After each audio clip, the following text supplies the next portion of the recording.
Let's talk Brics because the summit just concluded in South Africa. The Johannesburg Declaration has been released, and new members has, as you can see, it's cause for alarm for the United States as there's sirens going off in the background.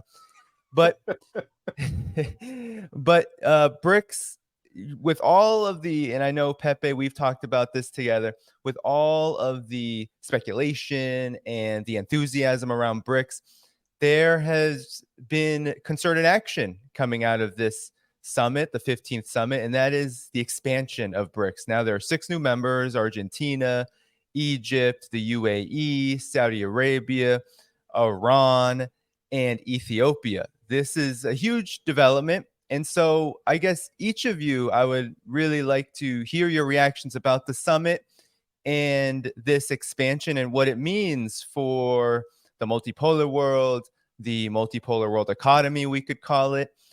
Whoever would like to begin.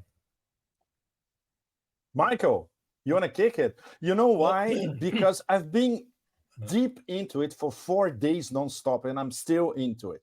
So I would love to hear Michael's analysis first. And then I'll jump in and I could go for 10 hours. But Michael, please go. Well, I think in one sense, this is a preliminary meeting to set the stage for what's going to come. And all that the Brics can do at this point is make arrangements among themselves.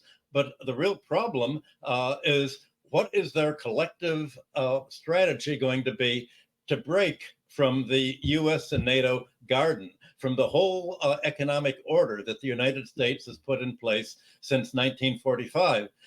And that requires creating sort of a core group that's going to write up the basic principles. And in a way, what they need is a manifesto. They need to say, here are our aims, and here are some basic principles of how we're going to operate. And I think they wanted to keep the group fairly small for the time being, so that they other countries will have a choice. If you join the Brics group, the expanded Brics, you will be part of this overall new order, and it's going to mean breaking ultimately from the US-centered order, because you cannot have the kind of order that the Brics countries were discussing at this week's meeting, and at the same time remain subject to the International Monetary Fund, the World Bank, neoliberal economics, and what President Putin himself called the debt trap that is preventing countries from taking an economic independence.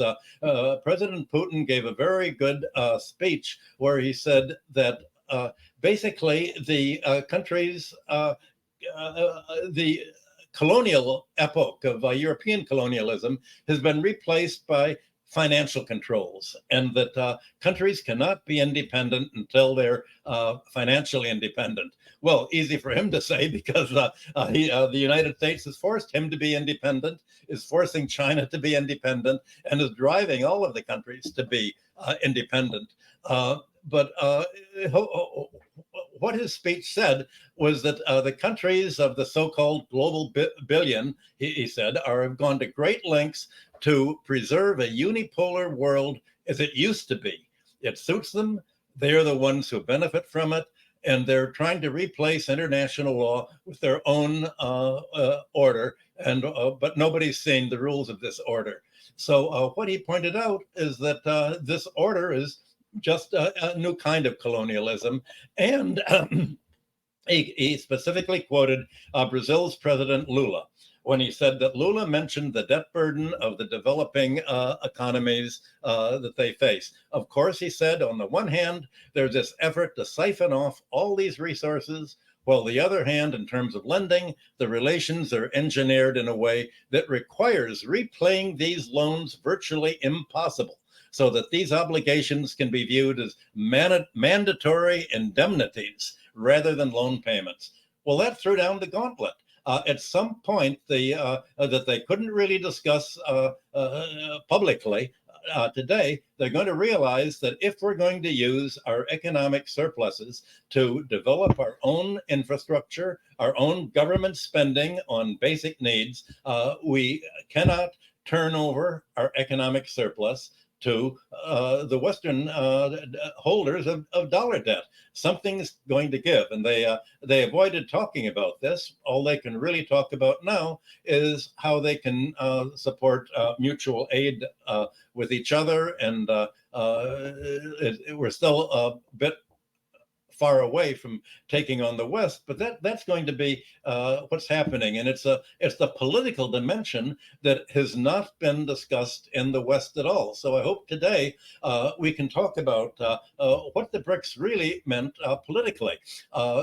Foreign Minister Lavrov gave a wonderful comment. He said the West is talking only about the BRICS meetings as having an economic agenda. And he said, but that's belittling what we're doing. He said, the West is treating us as an economic club, but it belittles its real significance.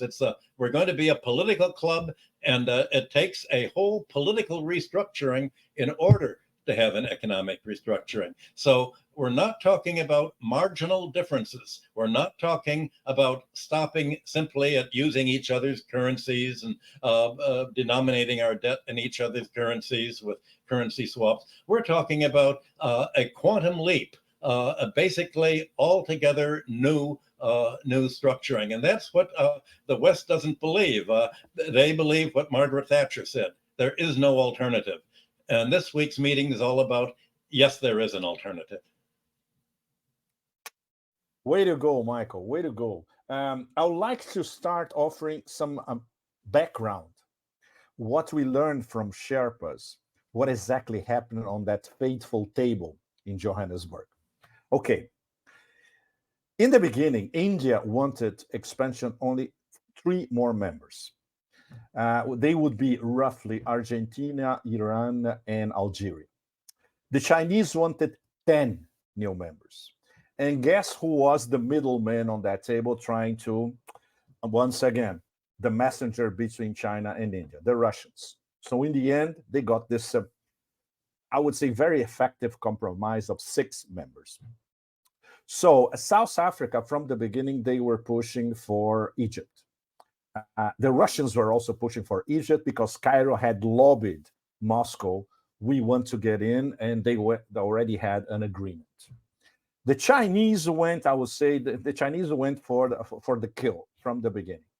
They wanted top energy, oil, and gas producers. So it was Iran, Saudi Arabia, and the Emirates. And everybody else agreed from the start.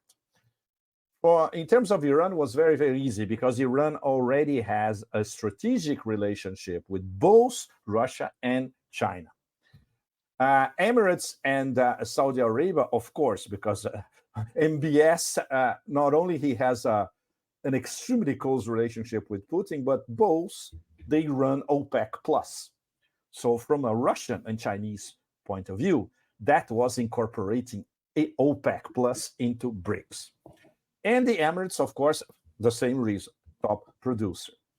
And then Brazil, of course, they were lobbying from Argentina from the beginning. And I would say this would be Lula's effort to try to save Argentina from itself, essentially, helping his very good friend Fernandez.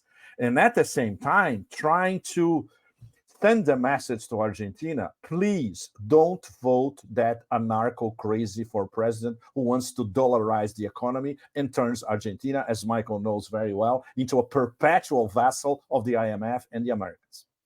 So we don't know if this is going to work, but the debates already in Argentina are exploding, of course. The very tiny oligarchy based in Buenos Aires that runs the country, essentially, it's a matter of 50 families. Not more than that. They are going apeshit, predictably, of course, just like the Brazilian oligarch is going apeshit because Lula had a very prominent role in the BRICS. Even though he's a little bit tired, he's going to have an operation soon. He sounded tired. He was reading notes. This was not the Lula that we're used to deal with. You know, Lula as an improviser is almost peerless. He was reading notes and he looked tired. Anyway, it was very, very effective. He talked once again about a BRICS currency, but as Michael said, nobody got into details. First of all, because it's too early, and they don't have the people, the mechanism, the teamwork set up in place to start really analyzing it, the way, for instance, the Eurasia Economic Union has, and Glaziev and Mityayev here in Moscow, which I plan to meet soon in the next few days. They have been working on this for over 3 years, in fact. And then the thing was to try to convince Modi about introducing 3 Muslim nations and Arab Muslim nations into BRICS. Once again, who did the hard work? The Russians. And there was a sort of quid pro quo between Moscow and New Delhi. Lavrov knew that any mention in the final declaration about looking for a new BRICS currency, an alternative currency, the Indians will be extremely uncomfortable with it because the Indians are terrified of American sanctions and American secondary sanctions. And Modi, as we all know, is hedging his bets all the time between the empire and Eurasia integration, and in this case, BRICS integration. So basically, there was a compromise. They said, okay, we won't talk about that. We're going to talk about it further. And obviously, Modi had to accept the 3 Muslim nations. And there was a question of about Africa. They had only 2. That was the very last round of discussions. So they said, okay, who's going to be the next candidate? Everybody was talking about Algeria, but Algeria is practically a done deal. They have very good relations, both Russia and China, and they're going to be part of BRICS soon, sooner rather than later, probably next year in the second batch. The South Americans said, look, this is only the first expansion phase. There are going to be others. So the next one, which is going to be in Russia, at the next summit, the 16th BRICS summit, which will be in Kazan in Russia next year. That's very, very important. Officially confirmed by Vladimir Putin. And of course, very, very important.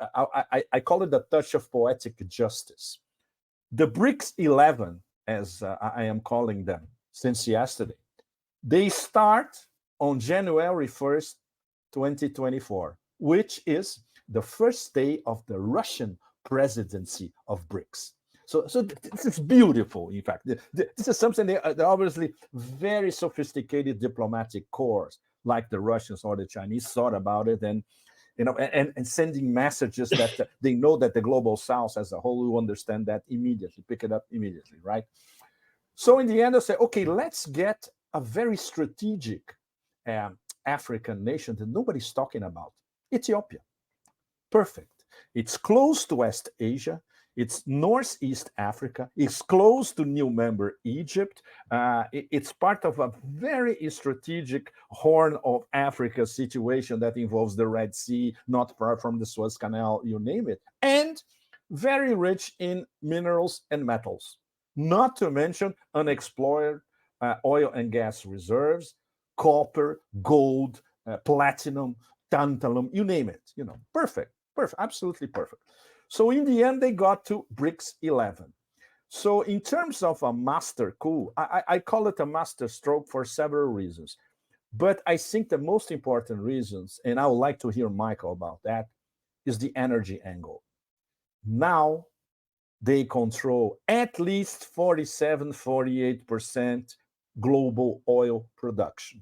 In the next stage, which is going to be next year, assuming they get, for instance, Algeria, Venezuela, and Kazakhstan.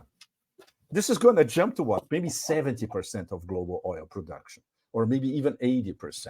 So this is immense, because now, on top of all that, they control, and this is off the top of my head, maybe I'll be forgetting something, the Northern Sea route, the Arctic route, all the overland corridors of the Belt and Road Initiative, the new Silk Roads, the overland corridors that traverse from Xinjiang across the heartland all the way to West Asia, and then further on to Europe. The Maritime Silk Road, because now they are very, very important in the Arabian Sea, in the Gulf of Oman, in the Persian Gulf, in the Red Sea, and in the Suez Canal. So all that with one single stroke in the chessboard. So I see this as really a master stroke, and it's no wonder that nobody in the West, at least for the past 24 hours, have mentioned anything about how BRICS now is a major player in global energy markets, commodities markets for obvious reasons, Russia, Brazil, Argentina, etc., but also in the energy markets. And that was a result, I would say, the second stage of this approximation between Iran and Saudi Arabia, which started by the Russians here. First, they talked to the Iranians, then they talked to the Saudis. In the next stage, they put the Iranians and the Saudis on the same table, and then the ball went to the other side to the Chinese, and the Russians told the Chinese, "Okay, now it's goal time." And obviously, the Chinese did a messy, and they scored in Beijing. We had the agreement between Tehran and Riyadh of the rapprochement, having diplomatic relations and even investment relations. Now they have high-level visits side by side, etc. So the reconciliation between Shiites and Wahhabis was a Russia-China strategic partnership work. Absolutely outstanding. And now we have the second phase, which is all of them in the same table in Brics 11. And maybe soon we can have them all in the same table in the Shanghai Cooperation Organization. And this is something that our friend Lukashenko, Old Man Luka, already said on the record. Look, we're sort of going to have BRICS on one side, Shanghai Cooperation on the other side. It's basically the same big players. Why not put them all together on the same table? It's something that will happen, and maybe could happen as early as next year, because the summit is going to be here in Russia. And the Russian agenda is extremely ambitious in terms of integrating everything under the official Russian motto, which is Greater Eurasia Partnership. This applies to all the Eurasian partners, Iran, Saudi Arabia, Emirates, Belarus, etc., but also to the integration of Eurasia with Africa as well. And Xi Jinping, in terms of integration in Africa, not only he was lobbied heavily for 3 African members at BRICS 11, but they held a special meeting between Xi Jinping and the Chinese delegation and heads of state from different African countries that were invited by Ramaphosa and other leaders from the developing world, the G77 group, which nobody talks about in the West. I'm sure Michael knows this very, very well. The G77 is essentially the new non-aligned movement. And it's not only 77 nations, it's 134 developing nations. And the majority comes from where? Africa. And the president is a Cuban, Diaz-Canel. So can you imagine this absolutely outstanding sight? In a room in Johannesburg, you have a Cuban who's the leader of the new non-aligned movement, with all these leaders from the developing world, most of them Africans, meeting exclusively with Xi Jinping to discuss sustainable development, everything about sustainable development. So this is something that obviously you won't read in the New York Times or the Washington Post, obviously. So this was one of the very important things that happens on the sidelines. So when we put this all together, it spells out closer and closer Eurasian, African, and also Latin American integration under the edges of BRICS 11, which next year could become BRICS 20. And in a few years, BRICS 30 or BRICS 40. So the G20, as we know it, is in trouble because the G7 inside in G20 is already in a coma, heavy coma. Soon the G20 will be in a coma as well. And the new G7, G20 will be BRICS 11, 15, 20, etc. So of course, this I'm trying to paint the hopeful scenario in all that. Thank you for tuning in to my latest video. I appreciate all of your support.